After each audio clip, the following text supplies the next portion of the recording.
Thank you, thank you. I guess leave this here. I guess put this one up. This one work? Excuse my back. I apologize. My mother and dad would shoot me for having my back to y'all. But thank you for being here. Thanks for having me. I've heard a lot about Elko. My sister Valerie was up here and loved it and told me that I had to come. And I know we usually do this remotely, all the other candidates, but I wanted to come up and see you and see the territory. So thank you. Folks, I'm going to take a few minutes to tell you about what I think's at stake here, and then going to open it up to questions. I understand this is a virtual town meeting too, that there's going to be folks that are going to be asking questions from the television. But look, it's great to be here, you know, and I'm anxious to get to your questions. But let me just say a few things. You know, I think we all know in our bones this is a different election. This election is different than anyone that any of you have voted in, not because I'm running, but because of the nature of what's at stake. You know, we can handle with a lot of difficulty 8 years of Donald Trump, but if we have, 4 years of Donald Trump, but if we let it happen,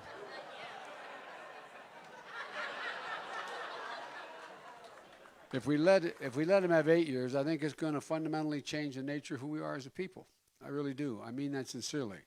It's going to be hard enough just to deal with the damage that's been done the last 4 years here. And, you know, it's not going to be easy to beat him. We're talking about this is going to be a cakewalk. He's going to have $1 billion. He's going to have an awful lot of the same kind of negative campaigns that he's run in the past. And he's not going to be that easy to beat. So we better be careful about who we nominate as our candidate, because the risk of nominating someone who can't beat Donald Trump or doesn't beat Donald Trump is a nation and a world we don't want to leave to our kids. And I mean that sincerely. The fact is that, you don't take my word for it. I think I can beat him. I think I will. But, you don't take my word for it. Just the past few weeks, we've learned something interesting. Number one, that Vladimir Putin doesn't want me to be president. They've spent, the Russians for real are spending millions of dollars on the air to try to, when they call them bots, to get people who are pretending that they speak for themselves, but they're taking photographs of pictures. It was online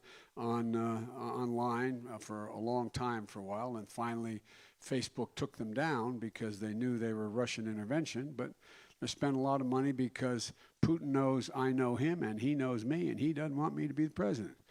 The second thing we've learned is that Kim Jong-un, the dictator and thug in North Korea, the North Korean press put out a statement 3 days ago that I am a rabid dog and I should be beaten with a stick until I'm dead. No, that's the quote, I think. It's a pretty awful quote. So, you know, one of the ways you measure who you are is by the folks that don't like you. But the other piece of this is, if you noticed, Donald Trump is literally risking being impeached and thrown out of office for what he did to going to a foreign leader in Ukraine to try to bribe him, to use Nancy Pelosi's phrase, into saying something about me that is simply not true. I was the guy in charge of our policy in Ukraine, and I followed the policy of the president, all of our allies, the International Monetary Fund, and made sure a corrupt prosecutor was fired. He's trying to get that person to say that you got to just say you're going to investigate Joe Biden. There's nothing to investigate, but say you're going to do it, so you cast a shadow. But he wouldn't do it, and then just in time, the press pointed out what a lie all of it was, and he was able to, the Ukrainian leader was able to not have to do what Trump was threatening, because he was withholding military aid that is badly needed, that the Congress had voted for.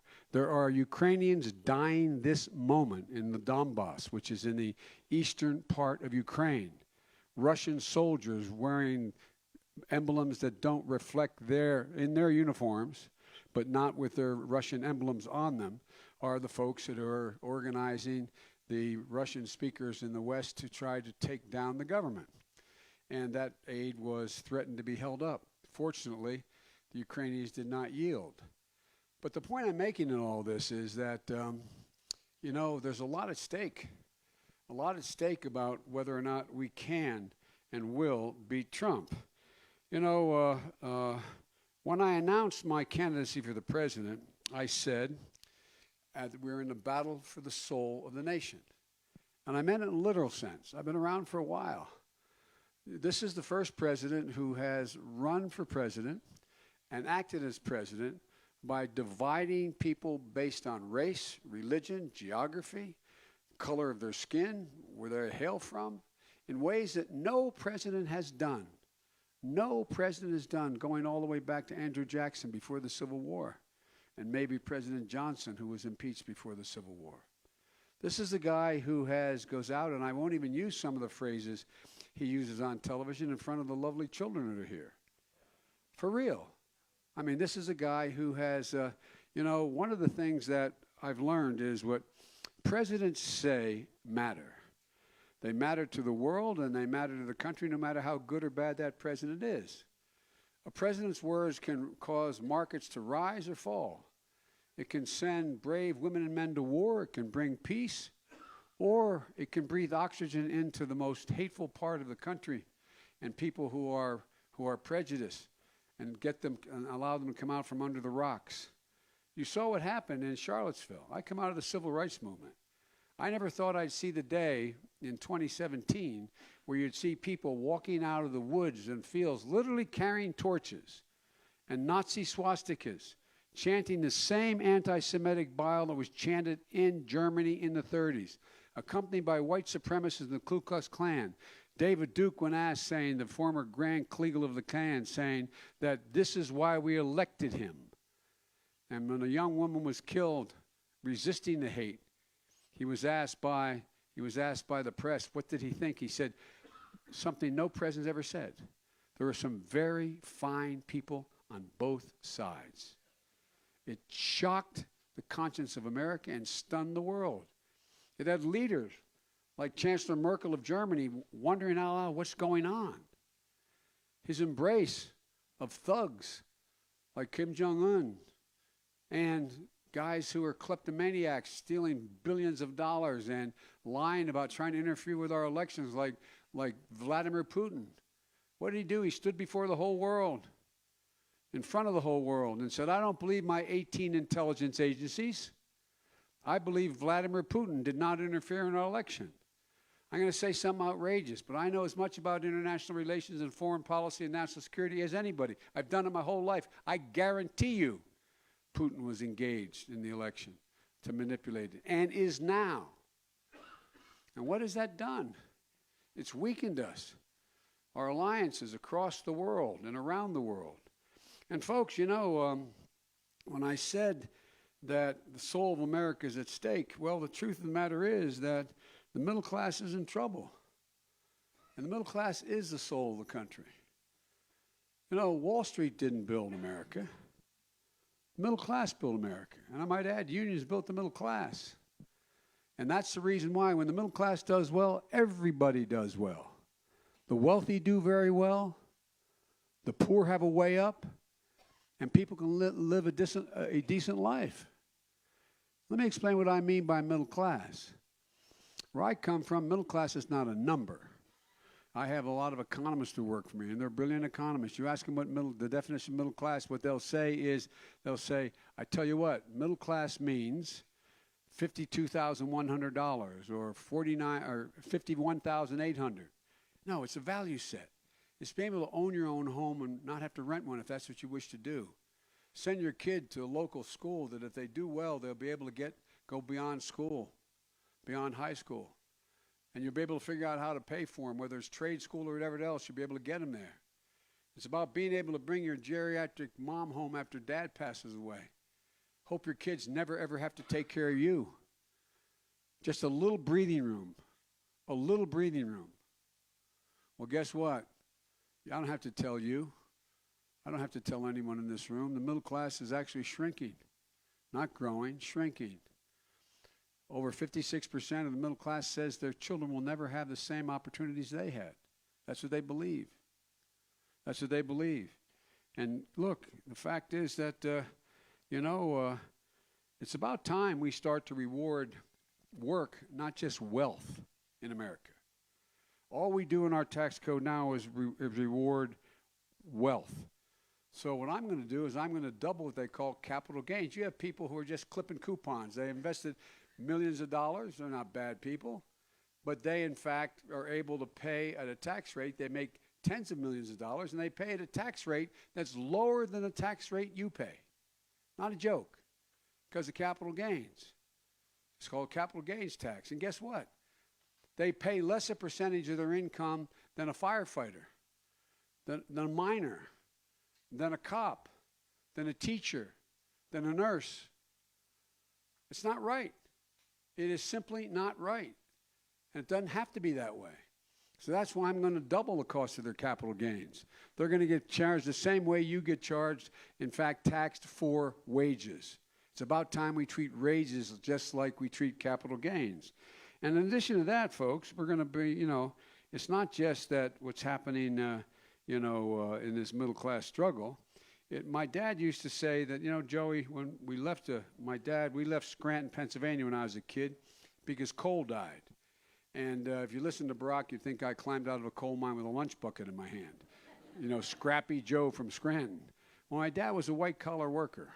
He was a salesperson. But when coal died, everything died in Scranton. We moved down to a little steel town called Claymont, Delaware, where there are over 4,000 steel workers. There's none left now. And every time someone would lose a job in our family and or get laid off, my dad would say, Joey, and he'd say to my siblings, for real, a job's about a lot more than a paycheck. It's about your dignity. It's about your place in the community. It's about your sense of yourself. It's about being able to look your kid in the eye and say, honey, it's going to be okay. That's what a job's about. That's what a job's about. Well, look what's happening now. How can a parent maintain their dignity when they look at a child with a pre-existing condition and they can't do anything about covering their health care cost? How darn can a parent or a grandparent look at their child or grandchild who's suffering from a terminal disease? Or how many of you have, you don't have to tell me how, but you don't have to raise your hand if you don't want to. How many of you lost a son, daughter, husband, wife, or a close relative to cancer? Raise your hand. Yeah, me too. Well, guess what? How can you maintain your dignity if you have a family member or a child that's terminal cancer? And the insurance company able to come in when they're passing away and say, by the way, you've run out of your coverage. Suffer in peace. Suffer in peace the rest of the time. How do you maintain your dignity as a father or a mother when that happens? There's no excuse for this. There's no excuse for these things. We can take care of it. It's totally within our wheelhouse to deal with it. And so look, folks, if you think about it, look at what's happening in rural America, back where I'm from as well. But you're even further into rural America because you're so far apart from other towns and cities. 20% of Americans live in rural America. 20% of all Americans. But you have an outsized impact on the success of a nation. If rural America is doing poorly, all of America does poorly. So when families, young adults are forced to leave rural communities like they do in the southern part of my state, in the Delmarva Peninsula, that's a warning sign that all the central promise that we've made to everybody that you can make it no matter where you are if you work hard, that promise gets broken. And I'm committed to restoring the promise of the middle class to rural America. Now, not later, now. Ladies and gentlemen, I put forward an ambitious plan that deals with rural America. My plan provides for example, $20 billion in rural broadband to attract jobs, high-speed internet, to allow your children to learn what everybody else learns, and allow your community hospitals to be able to do telemedicine, being able to deal with things, a whole range of things that can't be done without broadband. And it helps the whole country. It's not just about helping rural America. When in fact you do that, you can attract business, you can attract people, you can attract infrastructure to your community. And ladies and gentlemen, You know, I call for investing $1.3 trillion over 10 years in infrastructure to rebuild this country. And overwhelmingly from dealing with our roads and bridges and high-speed rail. You know, we have a serious global warming problem. It's real. But you know, the prosperity of the whole country depends on the success of rural America. The most important lesson my parents taught me as growing up, they'd always say, and I used to stutter when I was a kid, and it was kind of embarrassing, but my parents would look at me and say, Joey, nobody is better than you, but everybody's your equal. Everybody's your equal. That's how I was raised. I think that's how most of you were raised in this community. Everybody's your equal. But think what we're doing today, how we exclude entire groups of people, and how we treat them. Whether it's Native Americans and Indian nations, or whether it is African Americans, or whether it's women. It's wrong. But here's the whole point. You know, what I call for is that, you know, we have to make sure that everybody is able to have health care. Everybody's able to have health care. Because everybody should be equal on that score. And look, you know, one of the proudest moments I had as vice president with Barack, I call him Barack because I don't want to confuse him with the president today, but President Obama, was when we passed the Affordable Care Act. When we passed the Affordable Care Act. And folks, at the time I said it was a big deal or something to that effect. By the way, the microphone was there. I was all the way back here. I whispered, anyway. Thank God my mom wasn't around. But look, I think it's time to finish the job. And what I call for, the Biden plans call for building on Obamacare, providing a Medicare-like option as a plan, increasing subsidies so people can buy into a gold plan so you never have a deductible. If you have the money to have a plan, never have a deductible more than $1,000. In fact, significantly reduce the cost of drugs by controlling the cost, saying you can't increase costs beyond inflation, and all new drugs have to be approved. The price has to be approved by a group of experts, particularly these new bio drugs that are dealing with the immune system and cancer. Now, we can control this. And guess what? The 160 million people in America who have negotiated with their employees for a plan they like, giving up wages along the way, if they want to keep their plan, they can. If they don't, they can buy into the Medicare-like option. And folks, my plan strengthens rural hospitals as well. And, you know, you depend on rural hospitals. And, you know, here's the deal.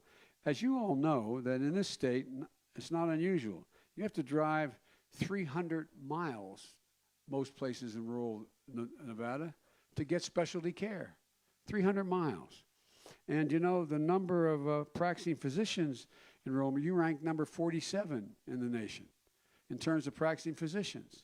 So what are we doing? The same thing, by the way, in my little state of Delaware. We've had to go out and entice physicians to come, paying off their medical, their tuition bills for medical school and residency in order to get them to come. But look, you know, if we invest in rural broadband, like I talked about, we're going to be able to expand access to telemedicine, number one. Number two, give young doctors and nurses incentives to work in rural areas and to make sure that hospitals have access to portable MRIs and cutting-edge technologies, which we're encouraging. Because look how long it takes to get an MRI most places in this state. And by the way, 60% of all trauma deaths that result from a major trauma occur in rural America. 60%. You make up 20% of the population, 60%. Why? No immediate access. No immediate access to emergency care. And rural hospitals in my state and all across the Midwest and here, they're closing down because the reimbursement costs are not sufficient. You go to Medicare for all, a lot more are going to close down because you get only reimbursed at the Medicare price. Well, folks, they can't keep them open. They cannot keep them open. And part of it is the center of the community, a significant employer in the community sometimes. And folks, you know, we're going to put look, every Democrat cares about health care. But big transformational change in healthcare is maybe the hardest thing to get done in government. It took 6 Democratic presidents. Finally, Barack Obama was able to get it done, and I was able to convince every Democrat we needed to vote for it because we didn't get one Republican vote. So ask yourself, you got to ask yourself, who can get these things done? Who gets the idea? There's a lot of people out there. We all have a vision for healthcare. We all have a plan. But who actually has done anything to get any of them passed? I'm not being pejorative about my colleagues, but part of the deal here is that, they actually have to get the hard work of getting things passed through the Congress. Well, I'm the only one that's actually gone out and done it. Look, the fact is that we're in a situation where most of the things that got passed are circumstances that maybe because I've been there longer, but may also because I'm able to reach across the aisle to get consensus to get things done. Look, you all know in this community, in every community, 12 years of education is not enough in the 21st century to get into the middle class. It's simply not. If we were starting over from the beginning, we wouldn't have just 12 years of education. I did a study at the request of the president. He used to love to turn to me in a State of the Union message. He said, and Joe's going to do the following. Remember, Joe's going to handle the $87 billion program for rejuvenating the Country Recovery Act. Sheriff Joe, he'd never tell me he's going to do it. He'd always thought it was great fun to do it with me, Or Joe's going to determine the jobs of the future, going to do a year's study on it. Well, what we did was, that was 5-6 years ago now, we found out right now today, every job in America, out of every 10 jobs, 6 jobs now require something more than a high school degree. Right now, require something more than a high school degree. Doesn't require 4 years of college or graduate school. It doesn't even require community college, some of them. But they require certificates, they require options, apprenticeships, and the like. Well, look, folks, how are we going to get there? Well, a lot of the schools in rural America and down my way, are Title I schools that come from areas where they don't have a lot of money. And guess what? We now pay $15 billion a year to help those schools. Well, we increased that to $45 billion, triple it, which is totally within our capacity to do by getting rid of some of these outrageous tax cuts the president has put through. It doesn't require $1 trillion, but it requires another $30 billion. We can make sure that every school teacher in rural America and in the cities where there are Title I schools can be paid a competing wage, up to $60,000. Well, here's the deal, guys. If you have a son or daughter, or you're a teacher and you've gone through school at a great university or any one of the universities in this state, you graduate and get a job, you get paid 26% less than any other graduate graduating because you've chosen to be a teacher. We're already 110,000 teachers short in America. What's happening now, the baby boom generation of teachers are retiring and not being replaced. People aren't going into teaching. So we're going to be short somewhere, depending on the estimates, between 500,000 and close to 1 million teachers nationwide. You know what that means? Bigger class sizes, less learning, more consequence. We have, in the United States of America now, we have one school psychologist for every 1,507 kids. Every expert says you need at least a minimum of 1 to 700. Think of all the kids that are coming to school carrying with them problems of consequence from their homes and being able to identify early on. We've learned now, all the academia has learned now, and the studies have been done, that mental illness is not caused by drug addiction and drug abuse. Drug abuse, mental illness causes that. And you can identify it when kids are young. They're not bad kids, but they need help. So we don't have social workers in our schools anymore. We have very few mental health clinics around the country. But we can provide for all of that within, if we do what I'm talking about, investing in Title I schools. Secondly, here's the circumstance. Every single solitary child in America, if we do this, will be able to go to school, not daycare, school, beginning at age 3, 4, and 5. And by the way, it does a couple things of consequence. Again, all the studies, you seem to know this, all the studies show it increases exponentially the prospect that child will succeed through all 12 years. No, but you know it.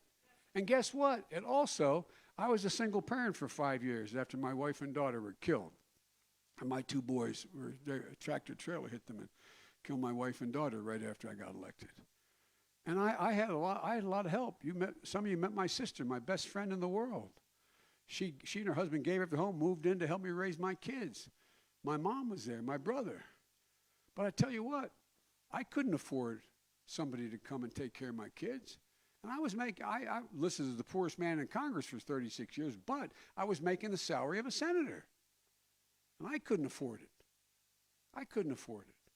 But having children who go to school and have after-school programs significantly frees up the cost of child care. That's not the reason to do it, but it has the ancillary benefit of being able to put, if we in fact provided an $8,000 tax credit for child care in America, there'd be 750,000 women would be back in the workforce. Increasing the gross domestic product, I'm going to sound like a wonk now, but gross domestic product by 0.8%, growing America.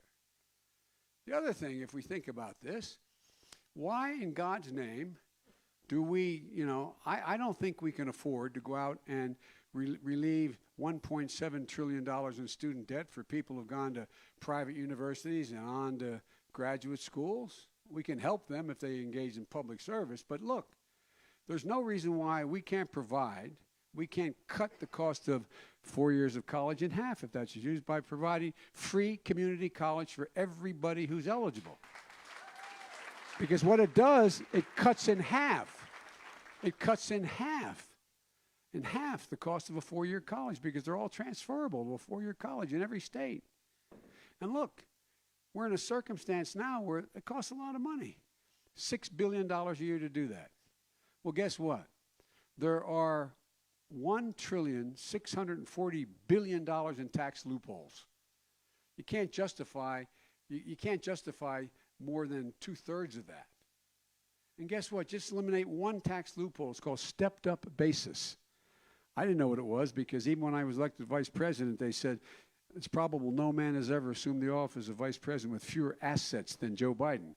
I assume they weren't speaking intellectually, but they could have been, okay? But here's the deal. Think of all the people, because of mechanization that's happening, artificial intelligence, the new industrial revolution that's going on in America, that are losing their jobs, and they're scared. They're scared now. 2 years ago, we had over 200,000, I think it was 220 now, 200,000 salespeople who worked in outlets across America. But along came Amazon.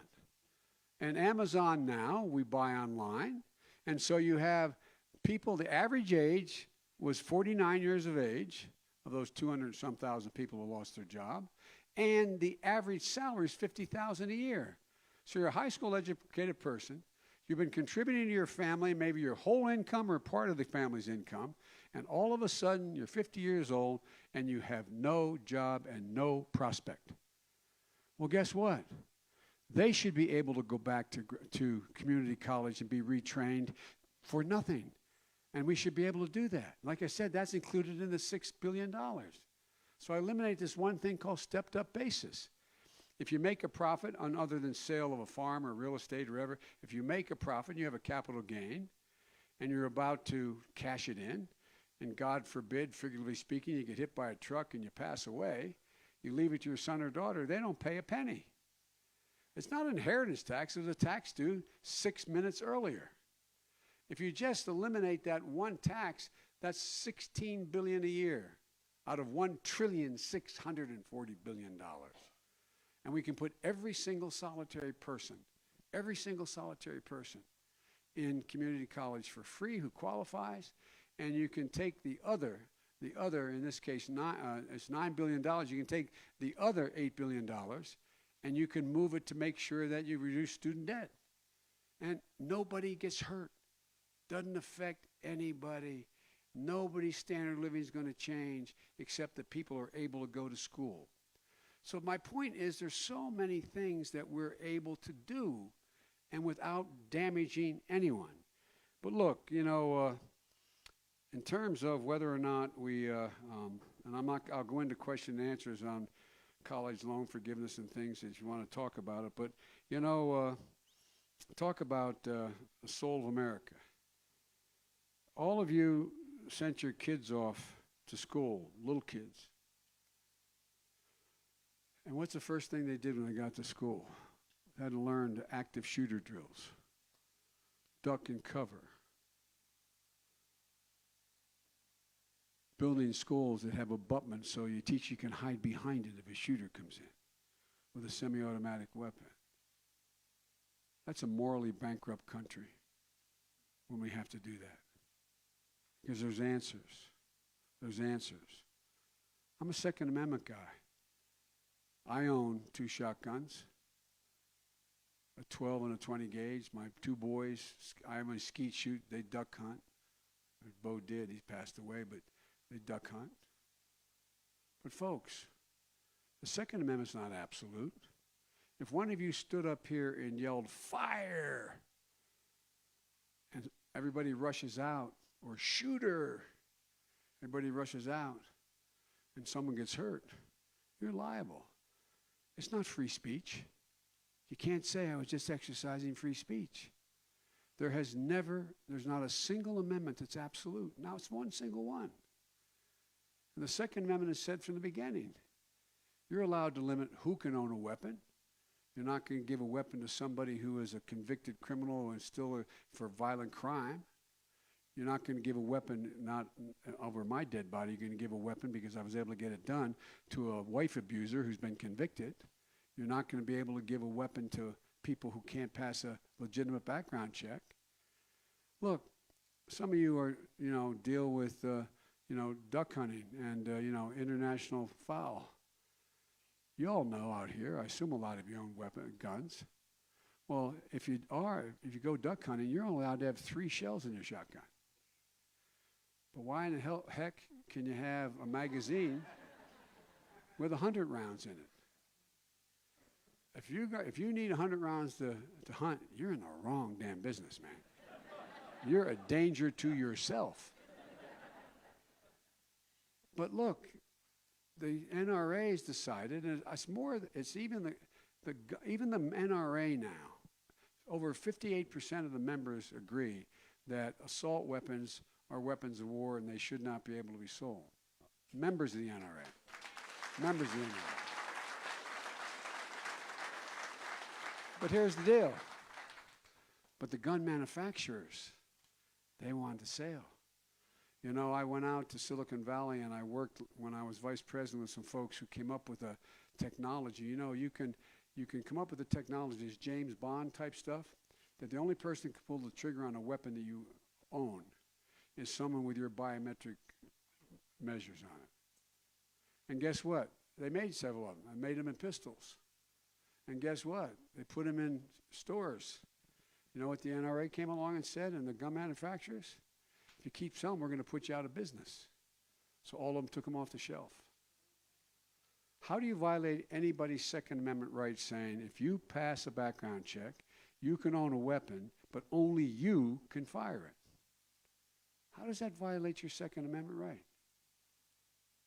Folks, if anyone have left your keys in your car out there to come to this meeting, and a 15-year-old kid jumps in the car, grabs it and heads down the highway and injures somebody, you're liable. Why, if you leave a weapon on a table, not locked, not put in a cabinet, not having a trigger lock on or whatever, why should you not be held liable? Why should you not be required to have gun safety? Your gun, just like you can't leave the key in the car. When you put it up, put it in a gun case. But that's not what's happening. And so, folks, there's a lot we can do. I beat the NRA twice. I'm the only one to beat them nationally. And I come from a state that at the time was viewed as, I think, percentage-wise, having the 3rd or 4th highest gun ownership. A lot of hunters down in the wetlands there, and duck hunters. And, it wasn't easy to do it.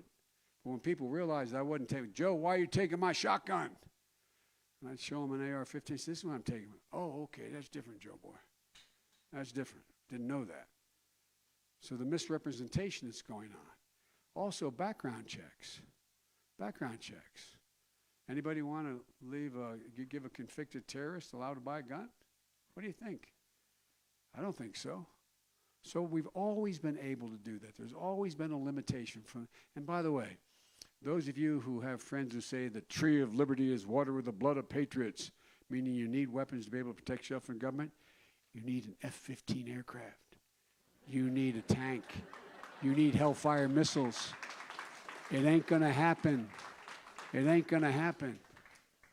So, folks, people now are realizing that the jeopardy we put our kids in. By the way, our kids are more worried, the so-called Generation Z, kids who are 7 years old and up, you know what their greatest anxiety is? Across the board, rural and cities, being shot in school. It's causing serious anxiety problems with those kids. So there's things we can do. Look, folks, I'm going to talk to you about, I'm already talking to you too much about what I care about, but, there's things that relate to, I want to talk about global warming, and I want to talk about a number of other things with you, but here's the deal. Let me conclude by saying, before I go to questions, the next president is going to inherit a world in disarray and a divided nation. And they better be able to, on day one, not going to be a lot of time for on-the-job training. And, the fact is that of all the people running, I'm the only one that's really been able to bring people together on both sides to pass important things. And I've demonstrated that I can unite Democrats and Republicans, whether it's passing the Brady Bill, the Recovery Act, keeping the country out of a depression, or the Cures Act, after Trump was already elected. I was able to put together a coalition to provide almost $9 billion to NIH and $1.9 billion for cancer research. And,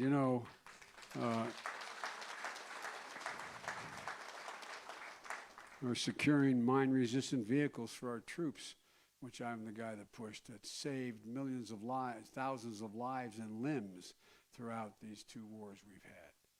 Or pushing a global ban on chemical weapons, getting it passed. Now, my colleagues all acknowledge, my competitors all acknowledge, yeah, Biden got those things done, but things are different. Can't do that anymore. Can't do that anymore. Well, if we can't do that anymore, and by the way, the last two things I did occurred in 2017, in January of 2017, before we left office and Trump got sworn in, the Cures Act. If we can't get that done, we're in real trouble. If you can't unite the country, we're in real trouble. And by the way, there are things we're not going to agree on. And we don't agree, the president's supposed to be able to persuade. And then you go out and beat the other team, just like we did in the off-year election this year in 2018. Nobody knew what Obamacare was because the president wouldn't take a victory lap. But all of a sudden, when people are out there saying, I'm going to eliminate pre-existing condition coverage, I'm going to eliminate being able to keep your kid on your health care plan until they're 26, I'm going to eliminate and go down the line, all of a sudden, people started realizing, whoa, where's that come from? I didn't know that was Obamacare. Well, guess what? I went into 24 states, purple and red states and red areas. And guess what? We elected 41 members of Congress beating Republicans. Because I'd walk in and say, my Democratic friend here supports Obamacare and what I'm proposing to increase it. Now, your senator, your congressperson, your governor, your legislator, they say they're against it. And you found the Republicans, when I leave, go, no, we're for it. We don't want to do away with it. Well, we won a whole lot of governorships, too. My generic point is you're not going to get Republicans agreeing on everything, but you can get them agreeing on enough of the things that are consequential because they understand what's at stake, too. When the Carney show comes through town once and you realize there's no P under any one of the three shells, When they come back, even the guys who kind of like Carney shows don't bet on it anymore. Well, the Carney show came through once. The president says he is working for the forgotten man. And then he forgot them. Almost across the board. So, folks, look. You got to be able to prove you can get something done. You got to be able to unite the nation, the next president. And secondly, he's going to inherit a world in disarray, or she's going to inherit a world in disarray. We're in real trouble. We're in real trouble. The world is, in fact, disintegrating in terms of our interest. Alliances are breaking up. The embrace of these autocrats is causing our friends to wonder about our commitment. What he did to the Kurds, and I spent more time with the Kurds than I think anybody, because that was my job as chairman of the Foreign Relations Committee and as vice president. In and out of Kurdistan multiple times with the Barzanis and others. So, well, guess what? 11,000 Kurds died defeating ISIS, the most outrageous terrorist organization in history. They captured 10,000 ISIS prisoners. We had a very small group of people, less than 500 special forces, interposed between them and the Turks, as well as the Russians and Assad in Syria. And we left because the president had a new relationship with a guy I know better than he knows because I spent more time with him, President Erdogan of Turkey, who is doing to Turkey's democracy what Erdogan is doing to the new democracy of Hungary. It's autocratic. He's going after the free press. He's going after democracy. And what happens? You see the looks on those soldiers' faces as they were pulling out? Our soldiers. The finest fighting force in the history of the world. The finest fighting force, not hyperbole, the finest fighting force in the history of the world. And guess what? You saw the looks in their faces as those mothers were holding up their babies saying, please, please, please don't go. And they just had their heads down. You had generals like Petraeus and others who, in fact, writing articles, they never do. They're the least political people I've ever worked with, saying they're ashamed. And guess what? People now are questioning our word. You had the president of France, Macron, saying 2 weeks ago, we better work out an accommodation with Russia because we can't, paraphrase, we can't count on the United States. So, folks, no on-the-job training for the next president. They have to be able, the moment they're elected, stand and command the world stage. And those who are with us know that we know who our friends are, we keep our words, and those against us, they know that we know who they are. That's what I've done my whole career. That's been my job. And folks, we better get it right out of the box. Otherwise, if that doesn't happen, or if Trump were to win, I promise you, remember I said this, everybody remembers the things you predict that turn out to be wrong. I predict to you, if we don't win this election, or we don't win it with someone who knows how to put the world back together again, you're going to see the end of NATO in the next 3 years, the end of NATO, which is significantly consequential for the United States of America. It wasn't just about the Soviet Union. It was about making sure that no one country could do what the first two world wars had done. Step out of line in Europe and drag us into a war because they overstepped their bounds in power. With NATO together, no one nation can do that. So, folks, there's a lot going on. A lot of opportunities, though, because we're better positioned than any nation in the whole world to own the 21st century. We have the greatest research universities in all the world, more than all the world combined. And every major fundamental life-altering change has come out of a research university. Monetized by business, but it's come out of research university. And we own them. You own them. Secondly, our workers are 3 times as productive as workers in Asia. Not fiction, fact. 3 times as productive. We have more natural resources and intellectual resources in this country than any nation in the world. Any nation in the world. Fact. And guess what? we're walking around, our heads are like, whoa, what are we going to do? How are we going to make it? With Trump out of the way, the options are enormous, enormous to change the world, to lead the world in ways that are just wide open, just wide open. I've never been more optimistic than I am today, my whole life. I spend a lot of time, and I'll conclude with this one, a lot of time on cancer. I visit every major cancer research facility in the world but two, in the world. I put together the cancer moonshot. The president allowed me to do that. And then the Biden Cancer Initiative. We are on the verge of so fundamentally changing the nature of cancer and curing so many. There are 204 distinct cancers, but we now can do 1 billion calculations per second. It gives us enormous opportunity to do a human genome of every cancer and sequence it, put them all in one spot and learn why one cancer regime works for you and it doesn't work for me. The point is, there's so much hope. We can't let it pass.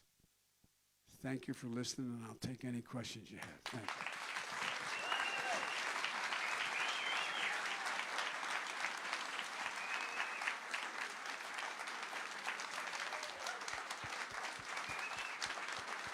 You're very polite. Thank you.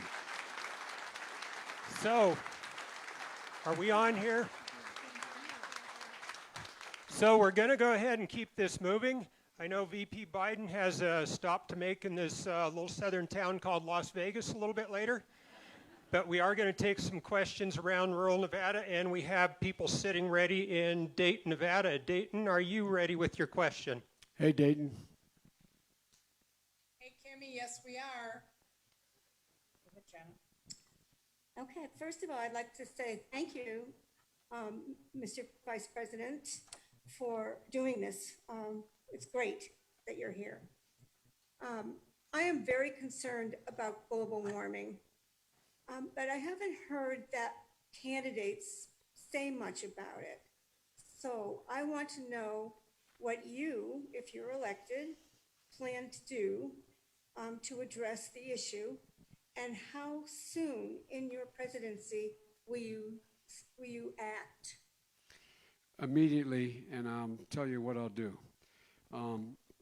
Number one, the first thing I'll do as President of the United States is rejoin the Paris Climate Accord, which I helped put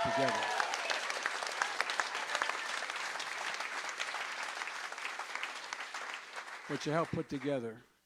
And the second thing I will do is I will call within the first 100 days a meeting of the over 175 nations that are participants in that accord, and call them to Washington, D.C. to up the ante on what they've committed to. What most people don't realize, even some of the people who think they know a lot about, and they do know a lot about global warming, is the commitment made when they signed on to that agreement was that as science progressed rapidly, we would up the commitments each of the nations made and how they would do what they're going to do. The second thing I would do, by the year 2030, I would fundamentally have changed the way in which we deal with and set in place circumstances that you cannot change the trajectory of how we're going to deal with this. For example, we now, right now, if you just focused on transportation, if we were to continue to move toward what we had before, the mileage standards we had before, that saves over 8 billion barrels of oil. And guess what? The automobile industry, they supported it. But more importantly, every new road, highway that is built must be green, but here's what it must also include. We will make sure there are 550,000 charging stations on those highways, charging for electric vehicles, building around them, again, enterprises. Just like when you build a gas station, enterprises go around them. And it puts a whole lot of people to work, not at $15 an hour, but electricians at $45 an hour. It makes sure that we're in a position where we will own the electric vehicle market now, own the market. And we'll create over 10 million new jobs by laying some of these in place. Thirdly, we'd set down the ability to, what we did before that this guy's wiped away, tax credits to make sure that we have airtight buildings and homes. so we're not leaking significant amounts of energy.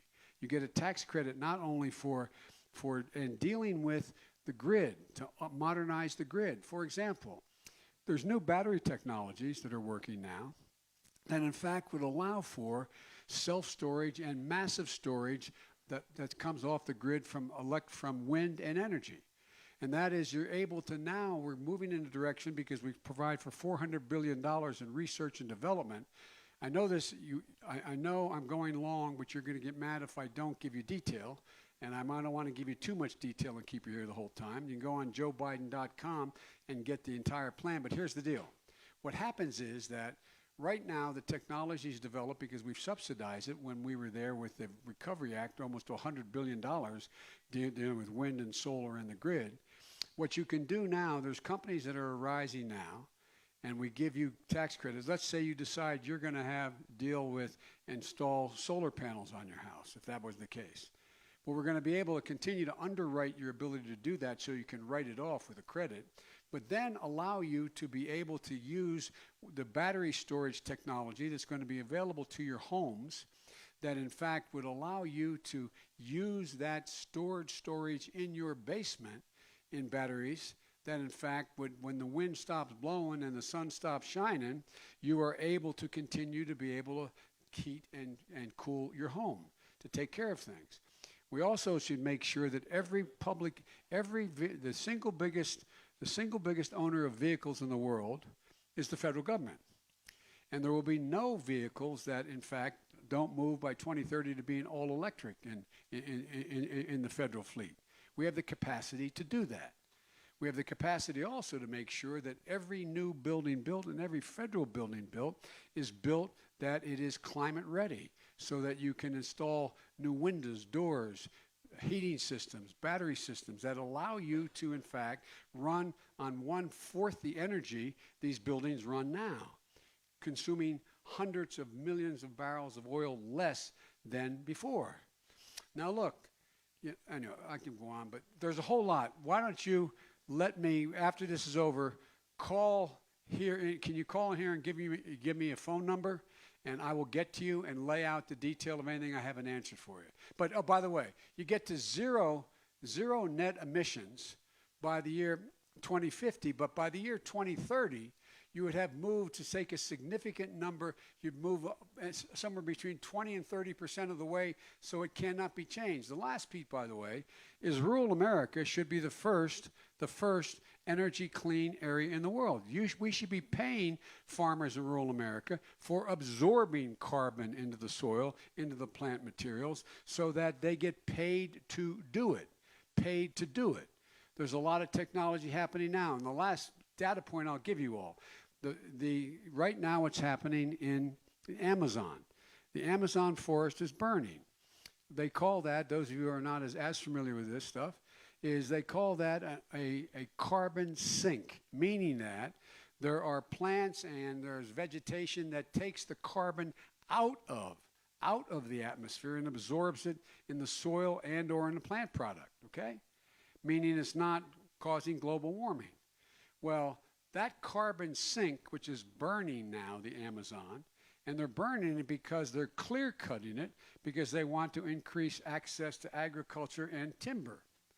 Well, what I had proposed doing early on, and it was working for a while, I passed a piece of legislation saying we'll trade debt for forest. We will forgive the debt you have to us if you do not cut down your forest. Well, here's the deal. There is more carbon absorbed in the Brazilian Amazon than is expended by every single solitary vehicle in the United States of America on a daily basis. Just to put in perspective how gigantic it is. If it burns, continues to burn, it has the consequence of us giving up, let's say, there wasn't a single bit of carbon being emitted from transportation in America. Not one single thing. Well, guess what? That's how much carbon it absorbs. So what we should be doing, and this is why the president knows nothing about foreign policy and why knowing a lot about it matters, we should be organizing the world in a way that we say, okay, it's in all of our interests. What we should be doing is going down and say to the Brazilian president who doesn't want to listen, we're not going to come up with $2 billion to help you. The world is going to pay you the difference between what you would have made had you in fact used this to farming, to bring along your people and other enterprises. And we're going to do it together, but you cannot continue to clear cut and burn. If you do, you will be subject to massive tax trade limitations on you, and you're going to be a lot worse off no matter what happens to you. That's what we have to do. But we can't just walk away and say, by the way, guess what? You know, we did it. We clear cut all this stuff 20, 50, 100, 200, 300 years ago. We're doing pretty well, but you can't do any of it. We've got to unite the world in the interest of the world to make sure they do not cut down or burn down that forest. That's just a single example. But there's so much more. I apologize for giving you too much detail, and I haven't given you enough detail on other things. Well, we appreciate every bit of it, for sure. And now I believe we have a question from Douglas County down in Minden, Nevada. Are you guys ready over there, Jen? Yep. I'll answer yes or no. It was not an essay. Hello, Mr. President. I hope you get used to that title. This is Dr. Van Salm and we've mentioned that healthcare is the #1 issue. And when I looked at it, I see that Medicare for all won't work. That the current status quo with the healthcare industry failing all of our citizens.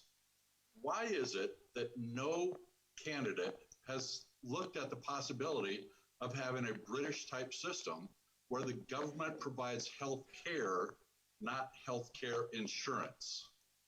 Two reasons. Number one, the British system does not call for as extensive a coverage as Medicare for all calls for, by the way. It's much more extensive, number one. Number two, there are circumstances in the British system whereby, if you notice, they're having great difficulty in terms of, let me put it this way, no one who has a serious problem rushes to go to Britain to get it taken care of. By the way, they have a decent system. Anyone who has a serious problem, are they heading to Canada for it? The Canadians, the Brits, and others are coming here. And so the point is that it's not because the system doesn't work. It does work. But it doesn't work as well. And the reason it doesn't work as well is because they, in fact, do not cover everything that needs to be covered in a timely way. But secondly, in the United States of America, we're in a circumstance where we, in fact, have significantly greater obligations than Britain has that go well beyond what we spend money on, that Britain and no other nation, not being the leader of the free world, has the responsibility for. Now, a lot of people, when I say, they say, well, let's just cut the defense budget. Healthcare, Medicare for all, was every expert said, not every, 90% of the experts, including the people who had initially supported Medicare for all, the two major candidates, two major contenders have introduced, point out that it costs somewhere between $30 and $40 billion over 10 years. That is, the estimated average is $3.5 trillion a year. That's bigger than the entire federal budget. Everything we spend anything on does not equal $3.5 trillion a year. So what happens? Well, let's say we eliminated the entire Pentagon. Literally, I mean everything, not just the Pentagon, the building, every soldier, sailor, Marine, every drone, every outer space initiative we have, every soldier, every sailor, every ship, that would pay for 3 months of Medicare for all. 3 months. So the question is, how can you give people coverage that they like and they want and can cover all the major initiatives and drive down drug prices as well? How can you do that in an affordable way? Well, the one thing I found in the neighborhood I grew up in a 3-bedroom split-level house with 4 kids and a grandpop living with us the whole time, or a great aunt, was that, we don't like being told what's in our interest. And the fact of the matter is, if you've negotiated a health care plan that you like and you think covers it because you've given up significant amounts of income in order to get that from your employer, you should be able to keep it. You should be able to keep it. And we're in a situation now where, in fact, you have 160 million people with private insurance say, I like my insurance. But you should be able to provide for if, in fact, the employer changes the deal, or you decide you don't like it anymore, you can buy into a subsidized plan of Obama now become Biden Care, which in fact will subsidize buying into a gold plan and provide for anyone who in fact can't afford it to get into a Medicare-like proposal that is within our plan. That's why the insurance companies are spending so much time trying to defeat me, because it creates competition that's rational. It creates the ability for people to actually make a choice. And so there's a lot else to say, but the British system, even the German system, one of the things they're better at us in, by the way, is controlling drug prices. The way I work it is that, number one, the Medicare that exists today for people, which covers a whole lot of people, over 240 million people are eligible for it along the way, and are not, I mean, would be eligible under the new plan. But what happens is that it costs people a lot of money for their drugs. So we should allow Medicare to negotiate drug prices for everybody on Medicare. That would fundamentally lower the prices across the board, number one. Number two, for every new drug that is coming onto the market, and we're going from chemical-based drugs to bio-based drugs, and because dealing with other diseases in the immune system and the like. And they're unique. So what I set up is, and I will set it up, not unlike what they have in Germany, you bring together a group of experts, not working for the government, but are part of a committee that sits in and reviews every single new patent and makes a judgment, how much it is worth, how much you can charge for it. I met with 12 leading drug manufacturers in the Biden Cancer Initiative, and they all said to me, I asked them, how do you think you can base your drug pricing? They said, based on the efficacy of what we produce. So if you produce a drug that cures a cancer, for example, they think they should be able to charge anything. Well, guess what? Under my proposal, the circumstance is you can get a significant profit on what you've invested. I'm making this up to give an example. If you invested 10 cents in producing the product, you can, in fact, you can make 14 cents, more than anyone else would make, but not nearly what happens now, increasing by 200, 300, 500% prices. How many of you have had to use an insulin? How many of you have seen your prices go, I don't have to tell you, do I? Exponentially. No, I know. And guess what? They know that. So what's happened to the prices? It's just gone through the roof. And secondly, you wouldn't get the patent unless you agreed to that, the price that's limited. And you have to keep that price for the entirety of the drug's use, other than the increase in the cost of medical inflation. But you can't raise it from costing someone $35,000 a year, or $10,000, or $3,000 to $180,000 or $200,000. And lastly, you should be able to go and buy drugs from abroad if, in fact, they are, in fact, viewed as safe by the FDA. And that fundamentally is going to change the attitude of the drug companies and what they can charge and what is available to people, because whether you live or die should not be based on your income.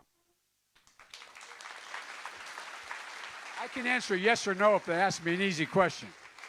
So I hear we have room for one more, if we can do that, from the virtual input. And Nye County, down in Pahrump, Nevada, down south. Are you ready with your question?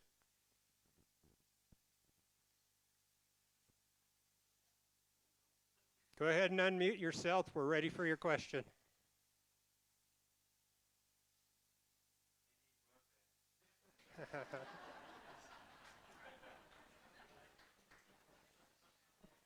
We can't hear you. Are you down there?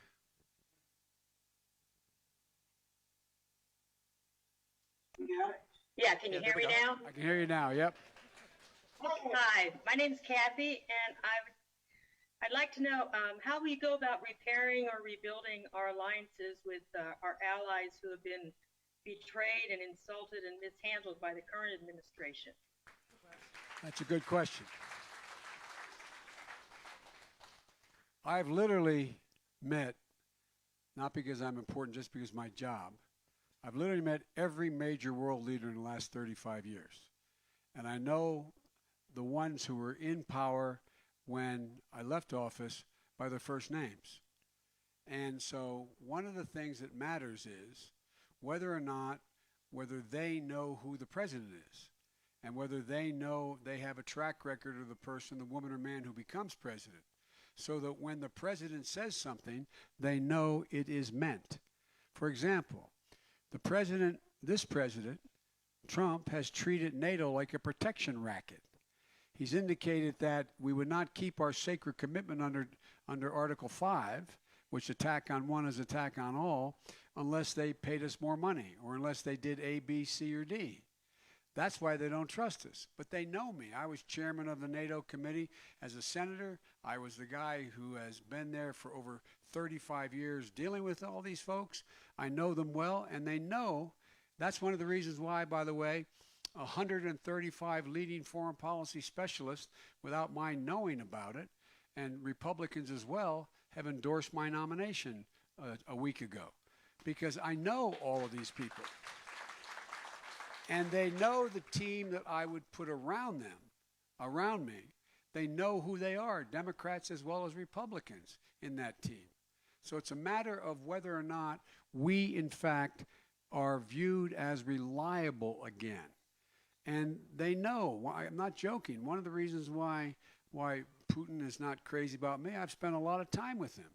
And I've been very blunt with him. I've let him know exactly what I know. I know about him. You got it. And I've let him know, not to be pejorative, but to let him know, as I always would tell Barack, all politics is personal. I don't expect people to appear in the second editions and profiles of Courage voluntarily. But in fact, if I know that you, in fact, have been dishonest, privately I say, I know how dishonest you are. And no. And I say, they did A, B, C, and D. I'm not going to go outside and talk about that, but let's get something straight. I know who you are, so I'm going to double check what you do and exactly how you do it. I know you, and you know me. You know my shortcomings, you know my strengths. And you know when I say something, I mean it. And so it matters about those relationships when they think we mean what we say. But the harder part's going to be this. The harder part is convincing the people in those countries that they can trust the United States again, that they can trust our commitment again. For example, before I decided to run for president, I got an invitation. Would I go over and speak in London? And I was asked to do this by the former prime minister, a woman, conservative prime minister. Would I come over and speak at their famous forum over there and let them know whether there is another foreign policy in America other than Trump's? No, I'm serious. Unusual thing. And this particular prime minister, who's no longer there now, said simply, do we still have a special relationship with you? Can we still count on you? So I've been going around the country. I spoke, for example, at a famous conference that I've been going to for over 30 years, and a whole lot of Republican and Democrat members of the House and Senate go to. And it was keynoted by, it used to be called the Vergunda Conference, but it's a conference that is now called the Munich Conference. And all the members of NATO and their foreign ministers, the heads of state, all show up at it. And we talk about it, some of it off the record, but much on the record, about the future of the Western Alliance. And Russia's invited, and other folks are invited as well. Well, I went over there to speak, and there were 38 members of the House and Senate, mostly Republican, used to always be led by my friend and my political opponent, but a close personal friend, John McCain. And I went over, and Pence spoke first. And he said, I'm here to speak for the President of the United States, President Trump. And there was dead silence in the room. No, I'm not joking. Not one single world leader in that room stood up, clapped, said a single thing. He made his whole speech, not a single movement by anybody. He finished, and walked off the stage. Then Angela Merkel, who was then the most powerful person in Europe in the NATO alliance, stood up and said, we have to go it alone. We can't, I'll do it in just a second. We have to go it alone. We cannot count on it. Then I got introduced, my dad used to have an expression. He said, Joey, don't compare me to the Almighty, compare me to the alternative. And so it was only because I just got introduced by a well-known diplomat in both parties, but as a guy who was part of the organization, and I got a sustained standing ovation. Not because I'm so special, but because I represented a traditional U.S. position. The point being that after it was all over, you even had the Republicans who were there, had a dinner afterwards with Democrats led by the Republican Party, all got together, and they all know we're in trouble. And so my point is that we have to convince not only the leadership, but the publics who are willing to move. Because what has happened? What Trump has done by his appeal to racism, his appeal to differences and all the like, that's generated the same kind of appeals going on in parts of Europe. Brexit is not based on race, but based on the idea that Britain is being taken advantage of and so on. So there's this new nationalism. He calls it America First. This new nationalism. Well, America First has put America last. And so it's not just enough to get the leaders back. We have to make the case to their legislative bodies, and we have to let them know who we are. Dad, you want to do something? Do you mind if I? Yes, I have a suggestion, if I could, please. After World War II, I spent about a half year in China, and it taught me the most beautiful lesson. There's only one use of money that is fair to everybody, and that's simply lowering the cost of things. Dad, you're absolutely right. But here's the deal. Yes, I was in World War II in the Marine Corps, and then after the war, they sent us to China, where I spent a half a year. And luckily, one of my jobs was doing guard duty at a Chinese bank, and they taught me the cute use of what they was going to do with their money after the war. They was going to forever have no unions, no price increases on their goods or their services or their money, and it would forever be. And they suggested that after the war, probably America would go crazy with inflation, and they would invite us over there to do their work. And it's certainly happened true. Thank you. Well, thank you, Dad. The problem is that and I've spent a fair amount of time in China too. China is in deep, deep economic trouble. They are in real trouble. And in fact, what's happened is the fact that they were not going to increase prices at all meant that they couldn't be competitive in any way. And you found that they didn't develop anything remotely approaching the middle class. There is no stability in China. What you have now is a kleptocracy that's in China. Kim Jong-un, who is the guy in Korea, along with Xi Jinping in China, the leader. I've spent more time with him than any world leader, according to statistics at the times I met with him. What's he done? He now finds himself in a position that they have what they call the princelings who are in charge in China. And the princelings are people who are inherited in terms of the party. The party, in fact, controls it all in China still. And now what's happening is that you have virtual no ability for people to, in fact, grow. And what's happening is, for example, China has real serious problems. One of their problems is, for example, they don't have enough water, W-A-T-E-R, to feed, to allow for their population to have water to drink. So they have now a $1 trillion project to try to turn around the rivers because they would never invest or give localities the ability to make decisions about their well-being in those communities.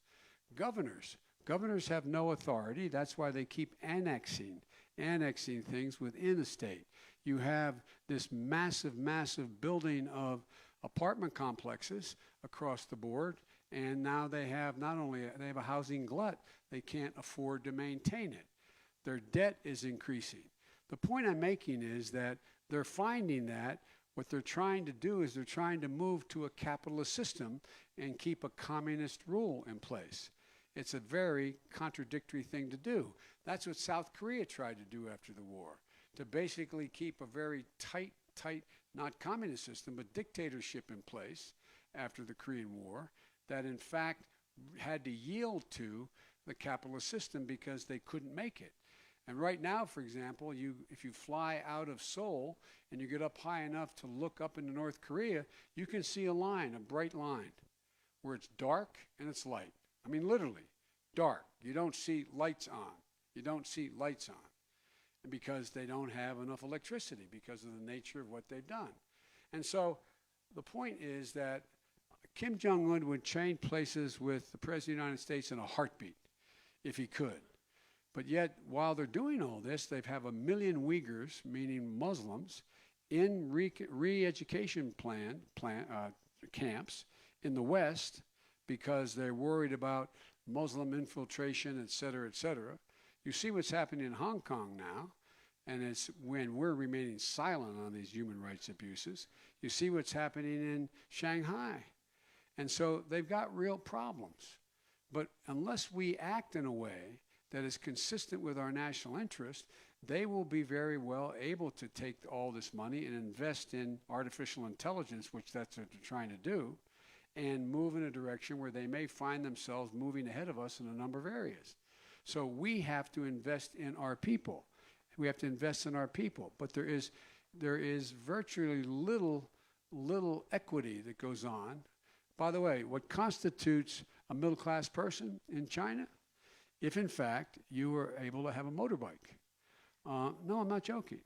And you still have some of the wealthiest people in the world in China living off of the rest of the population in ways that are causing great disgruntlement in China. And so I applaud you for your service in the war and Semper Fi, the Marines. But my point is, I think that China has a long way to go. And I guess I got to go. So was there another question you wanted me to answer there? And then I'll get out of your hair. I was going to say just a big round of applause here for VP Biden. Thank you. Thanks for the time. And also I want to let everybody know, for people out in the rural counties, most of you know me, but I'm Kimmy Cole, and the campaign has told me that if there are any questions that we didn't get to today, please get them over to me, and I will make sure that they make their way to the campaign. And at this point, I am going to turn it over to the Biden